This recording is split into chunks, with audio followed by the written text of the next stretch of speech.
love writers that can be really deep into a run. Right now we're 19 issues in, and she brings back something that's all the way at the beginning, or in this case, happened before the run even started.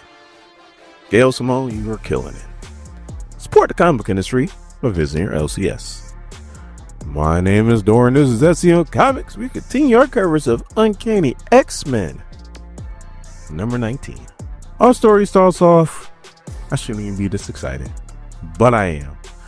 We got a heifer sighting. That's right, Karina Ellis is back in this book. And that's the last time I used a government name for a while, because that is the heifer. That's right, her and Captain Ezra are 15 minutes outside of Grave Mountain Prison, and they stopped at a diner. Now Captain Ezra is helping Heifer get out of her Cadillac Escalade limo. That's why she's a heifer.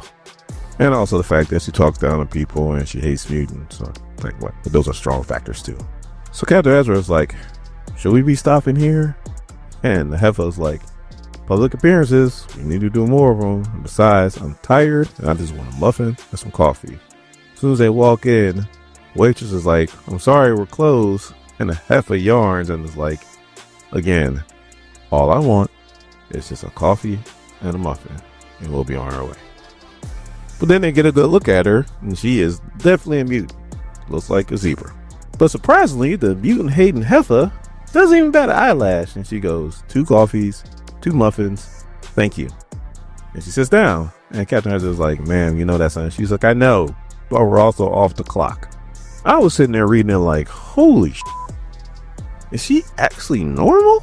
So the waitress brings over the coffee and the muffins over to him. And as she's pouring the coffee, the heifer can notice that she's shaking. She's like, are you all right? She's like, yeah, I'm fine. And she goes, what's your name? She's like, Uva. Again, the heifer's having small talk. I didn't know she was capable of this. So the girl tells her the reason why she said that she was closed because there's a family emergency. So the heifer's like, you know what? I just remember I have something I got to do early in the morning. So I'll just take this to go. Hopefully your family emergency resolved itself. And they walk out. So as they get inside the limo, Captain Ezra is like, madam, you seem mighty keen on this mutant girl. And she goes, yeah, they're being robbed and she's being held hostage. There's about 4 assailants in there. She was so terrified that she wanted our help. So then Captain Ezra was like, I got 6 guns, 3 knives, 2 cans of bear spray powerful enough to make a man claw his eyeballs out. I was like, oh, maybe I was wrong about the heifer. Maybe she turned over a new leaf since he's been gone. Then she goes, it's not really our problem, Captain. I'm sure she'll be fine. And if not, who's to say she won't be better off? And there goes a heifer that we all know and love. And as we go back into the restaurant, we see a gun go straight to Uva's head. And somebody say, that was good, you handled well. Now put that close sign up and get them lights off. Then we cut to City Hall in New Orleans, where we have our Uncanny X-Men, minus new ones. And they're all dressed up. So dressed up that Logan has on a bow tie. And he's like, I hate this. And Jubilee saying to herself, you've been around for 200 years and you still don't know how to tie a bow tie. So the mayor assistant comes out, introduces herself, and tells them to follow her. The mayor introduces herself, says she's a big fan, and gets right to it. She says she has a project she's working on, and she wants them to see it. And she shows them a model of the Uncanny Village. And of course, the X-Men are having mixed feelings. So the mayor's like, I know you're skeptical, but let me break it down to you. So the mayor explains how this is going to be for entertainment, shopping, dining, and limited residential zoning. So the Nightcrawler picks up a little model building and is like, what is Nightcrawler's teleported trampoline, please? So the mayor's like, it's a family recreation location with indoor cafes serving fast, fun versions of German food. Then the mayor said he tested very well with children, and he tested alarmingly well with young women and gay men. So Jubilee's like, and me, Mayor? And she's like, teens love you, Jubilee. So we decided to make a dance studio, Jubilee's Jump and Jive. She also let Gambit and Rogue know that they tested through the roof with heterosexual women. And then she's like, all groups really. And then Rogue goes, let me guess, horny dudes. And the mayor's like, horny women too. Then the mayor's like, look, these are 4 blocks that were ruined in a hurricane. It's an eyesore. Nobody reclaimed it. This is our chance to do so. You'll be doing us a favor. And then we cut to Haven House, where Deathstream is freaking out because he has 3 cats that are in his lap. He doesn't know what to do. So Jedda's like, why do these cats love you so much? And he's like, cats can see death. They are much closer to the line than people. Well, most. Present company excluded. So then Ransom and Jeddah remove the cats. And then Ransom's like, come on, let's cook breakfast. And Deathstream's like, I don't know how to cook breakfast. And Ransom's like, come on, I'll teach you, little brother. And then Deathstream's like, what you say? So Ransom's like, come on, I'll come teach you, little brother. And Deathstream's like, little brother? Ransom's like, yeah, I'm a little brother. Also, Deathstream's gonna run upstairs like, I gotta do some personal things, like bathroom things. So Deathstream's in the bathroom mirror and he's crying. And he's like, I can't believe I'm somebody's little brother. So the Sentinel dog just starts growling. And Jedda's like, Waffles. Can't believe they named this dog Waffles. And he just goes running off. And for good reason. He's on the cover. So yes, he sensed Deadpool. And he brings him down pretty hard. But this time, Deadpool has some backup. As Outlaw walks over, grabs his dog, and sends it flying. So Deadpool's like, alright Outlaw, let's get to the house before some way too adorable and very precocious kids come running. And then he looks over and goes, at us. New Mutants. I hate New Mutants. It's Calico, and she comes riding on her dead horse Ember, and they both have to jump out the way. So the Outlaw walks over to Deadpool and is like, this is your gig. Are you punching kids? And Deadpool was like, damn it, Outlaw, yes. A little medium kid punch. Ransom comes over and knocks the bejesus out of Outlaw. So Deathstream shows up and he checks on Mr. Waffles. Not just Waffles, but Mr. Waffles. So now Outlaw is pissed. Plus, also Calico is shooting flying arrows at her.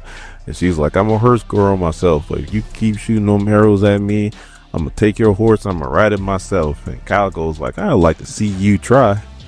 But now Deathstream is also pissed about his dog. And he transforms and Deadpool's like, this ain't going to be good. So Deathstream summons all these different ghosts because Outlaw hurt his dog. And he grabs her and he's like, yep, you're coming to the underworld with me. Deadpool, with 2 flaming arrows in his chest, pulls out his Glock and is like, I will shoot this girl in the head. Talking about Jitter. And then all of a sudden, he catches a flaming arrow directly in the back of his head. So the Calico rides over and is like, you're gonna leave my girlfriend alone. And Jitter is happy as hell, while Deathstream is holding true to his word and is burying Outlaw. So the adult X-Men show up, courtesy of Gambit and the Eye of Agamotto, except for Nightcrawler. You know what he did? He bam! And now it smells like farts. So Deadpool's like, thank God. He drops his gun and is like, can you please call these kids off? So Jubilee's like, Deathstream, can you please not bury Outlaw? He goes, no, Jubilee. She hurt my dog. And so Jubilee's like, Deadpool, you need to apologize. He tries to say some crazy stuff and she's like, Wade. And he goes, fine, I'm sorry. So he gets off of her. I mean, she was deep in a hole. Like, Rogue had to pull her out. Like, she was going under. So as I walk in the Haven house, Deadpool's like, can somebody please get some really big tweezers and pull this hair out of my head? Like, I can smell colors now. So once they're in the house, Deadpool explains how he was hired by some rich punk to go ahead and attack some diner called the All-Star Diner. And Wolverine's like, and you just took the job, right? No questions asked. And Deadpool's like, hey, calm down, Hugh Jackman. He was like, I took the gig, but also came to warn you. So then they explain how this is all a trap for Jubilee. So then Jubilee explains to everybody that all the way back during Free Comic Book Day 2024, when Rogue wanted her to scout Grey Mountain, which she did, on her way back, she stopped at a diner. Well, like I said in the beginning, all this happened before the series even started. So at said diner, Zebra Girl's working, so we know it's the same diner that was in the beginning, and she was getting picked on by some rich punks. Well, Jubilee wanted them to get scared enough so they wouldn't come back, so she blew up their car, hoping that it would scare them. It didn't. And now they're back for revenge. So Outlaw and Deadpool's like, you know what, we'll go with you and we'll go ahead and we'll take care of these punks. Jubilee's like, nah, I need to go take care of this myself. So Rogue and Gambit want to go and help, and finally it was Kurt that had to explain to everybody, it's like, look, no, Rogue, no, Gambit, you need to stay here.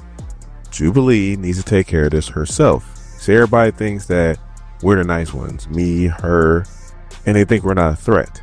Well, she needs to go and convince them that they're mistaken.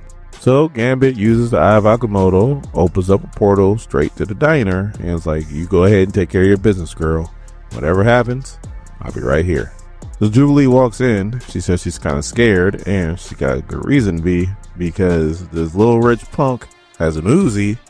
He hires some mercenaries, all got automatic weapons, and they got a mutant girl and her mom hostage. So as Jubilee asks to sit down, this punk explains how, I guess when Jubilee blew up his car, his dad was so pissed that he took him out of his will. And then his dad died, so he was left with nothing. So he said he was so broke that he had to dive into a trust fund just to get the money so he could hire these guys so he can get his revenge on Jubilee. So Jubilee's like, okay, can I get some coffee? Dude goes, knock yourself out. So then she throws a pot of coffee at the dude that's holding the mutant girl and her mom hostage. He's knocked out. And she kicks the Uzi out the hand of, I guess, the poor punk now, because he ain't rich no more. Then she uses her powers and she blinds the kid. The other two are about to draw down on her. She sees them put on their goggles and she goes, oh, you did your homework. Unfortunately, Google needs an update because that's not going to work. As she uses her power and she blows these two out of the diner. I mean, out of the diner. Right out that window. So then she walks over to the dude who she knocked out with the coffee and dismantles his gun.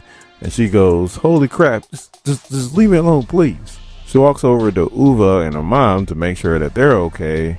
Uva walks over and hugs her and is like, God bless you.